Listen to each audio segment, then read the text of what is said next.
Hey guys, before the video gets underway, I am selling quite a few hockey jerseys, including some Patrick Laine Adidas Authentic jerseys from the Sport Check sale that they had about a week or two ago.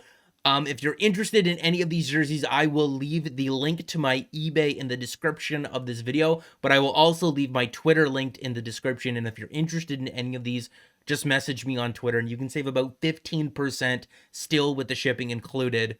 Because that's about how much eBay takes in fees. Welcome to Downtown Sports. My name is Downtown Steven Brown, and in today's video, guys, I've been trying to figure out how to start this video for a while now.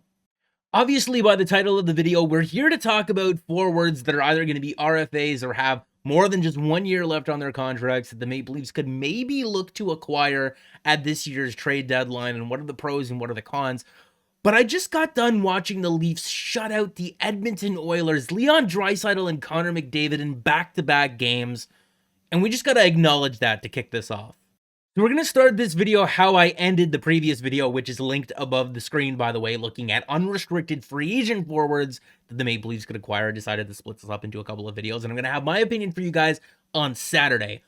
But how I ended the previous video was talking about the Maple Leafs in the Canadian division and how they might fare up against other teams that are not from the Canadian division, like a Boston or a Tampa Bay, for example. 3 out of the top 4 teams in the NHL by points percentage are Atlantic Division teams. 4 out of the top 7 teams, to include Boston in this group, would be from the Atlantic Division. I'm starting to think the Atlantic Division was just really good, and now that all these teams are kind of separated, they don't have the opportunity to steal points from each other. Now they're stealing points from other teams, and they're all succeeding. This is a tweet of mine from tonight after the second shutout of the Edmonton Oilers here, saying that the Canadian division is what it is, but what it is not is a division that lacks goal scoring. The Leafs are playing good offensive teams, and they are playing well defensively. 3 out of the top 7 highest scoring teams in terms of goals for per game are from the Canadian division, and the Maple Leafs' goal scoring ability has never been called into question. That was not what people were talking about heading into this season would be the fault of this team. Everyone was focused on the goaltending and the team defense. Even if you want to exclude the Montreal Canadiens because they've sucked their last 10 games or so, the Edmonton Oilers and the Winnipeg Jets are number 2 and 3 in the Canadian division, and they are undeniably great offensive teams by what we saw in the last clip and just by looking at the players on those teams. They're very, very skilled offensive teams, and so far this year, in 7 games against those two teams, Maple Leafs have allowed 13 goals. That is under 2 goals a game against very good offensive teams, and they're 5-1-1. So if the Maple Leafs' goal-scoring ability is not being called into question, and they're playing well defensively against good offensive teams in the Edmonton Oilers and the Winnipeg Jets, I don't see how people can totally discount this. And with 4 out of the top 7 teams in the league by points percentage being from the Atlantic Division, I don't feel bad at all for being in a slightly weaker division this year, when the Maple Leafs have been in the toughest division in the entire NHL over the last couple of years and been forced to play teams like Boston in the first round, and last year they would have had to have played Tampa Bay under the normal format. Those are not teams that you should be matching up against in the first round, and this year, if the Maple Leafs do have to play them, it'll either be in the conference or the Stanley Cup Finals. This was the team and the lines that the Maple Leafs iced when they shut out Leon Draisaitl, Connor McDavid, and the Edmonton Oilers in back-to-back games. And I was asked to comment on the Toronto Maple Leafs' third line there, Mikheyev, Engvall, and Zach Hyman, and I don't think I could have said it better than when I said it a couple of videos ago. So many of the Maple Leafs' problems would just be solved if Pierre Engvall was not a black hole offensively. And in terms of expected goals, Pierre Engvall's been one of the better offensive players on the Toronto Maple Leafs in 4 out of the last 5 games. Here he is here tonight against the Edmonton Oilers, another one, and another one, and another one. He's showing up here and being productive offensively. And I want to phrase this right. When Sheldon Keefe was asked if Kerfoot would stay in the top 6 when moved up there, Sheldon Keefe said no. But I think that's because he likes him as a center on the third line, but he really doesn't have anyone else to fill that hole if he moves him out of it. But if Pierre Engvall is going to continue to play like this, well, he might have another option there. And this is why I wanted to talk about this before I got into the options and explaining the pros and cons, because there's a separate side conversation to go with this. Well, if it ain't broke, don't fix it. As in, the Maple Leafs are playing very well right now with the players that they have. Going out and making a trade might mess with the chemistry. I don't really buy into that notion very much. I think that you just have to acquire the right players as to not disrupt that chemistry. You have to acquire players that are just better versions of the ones that you have right now. I'm on the same side as Elliot Friedman, as he said in the second intermission of last night's game, that the recent performance of the Toronto Maple Leafs should not stop them from going out and acquiring more pieces to this team. This is very much a go-for-it year, and I'll continue to say it. All the Maple Leafs have to do to be 8 wins away from the Stanley Cup, or 4 wins away from the Stanley Cup Finals, is being the best team in Canada. This is the year to load up, if any. I don't care if they're playing well before the trade deadline. Hypothetically, let's just say that if the Toronto Maple Leafs made it to the conference finals or even the Cup finals without making any trades with this roster and lost, what would the excuse be for not adding at the trade deadline? Would that be acceptable? Would we be looking back on it and regretting it? Sometimes it is the moves that you don't make, but I don't want to be in that situation and really, really wishing that we had some more scoring punch or a little bit more help on the blue line.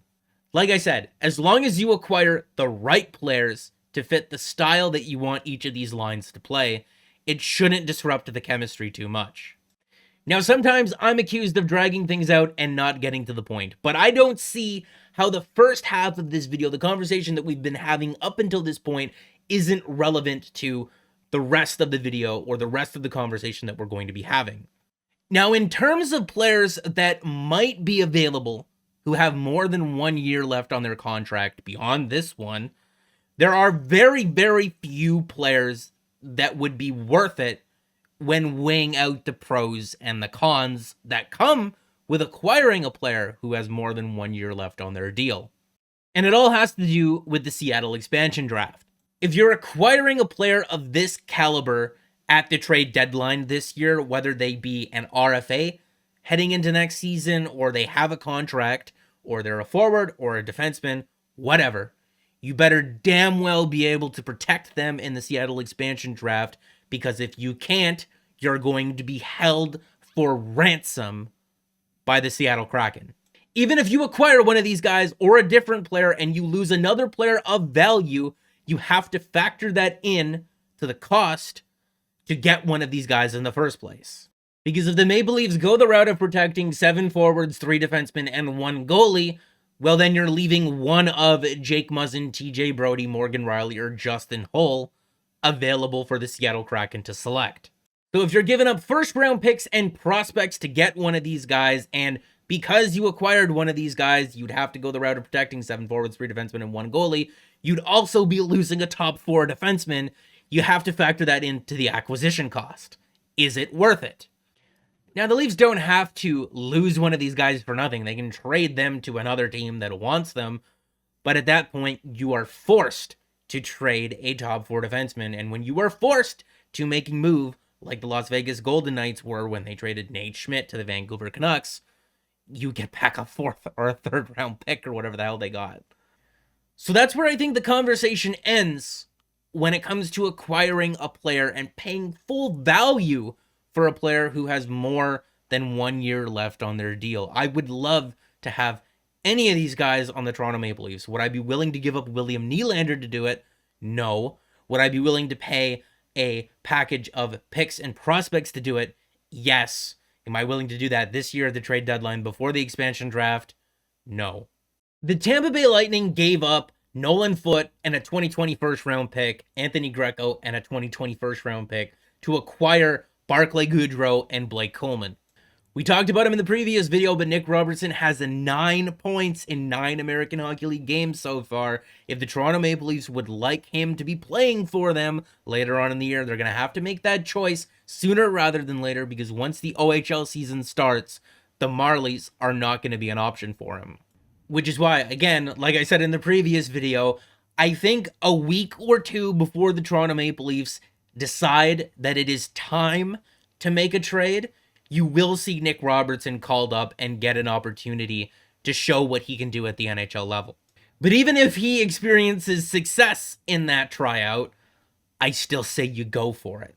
Because if you're one of the people that believes that the Toronto Maple Leafs' success this year is solely because of the weak Canadian division, why wouldn't you want them to go out and get a guy like Mikael Granlund and maybe even a defenseman?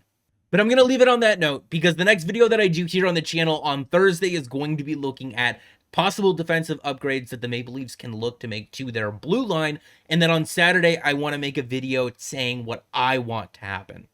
If you can guess who that defenseman is in the comments section, I will not like or reply to your comment, but I will leave a heart next to it. So make sure to like the video if you did like it and subscribe for more, because more is always on the way. And guys, remember, the Toronto Maple Leafs are still the #1 team in the league. It's not me that's saying it, guys. It's the standings. It's the standings that's saying it.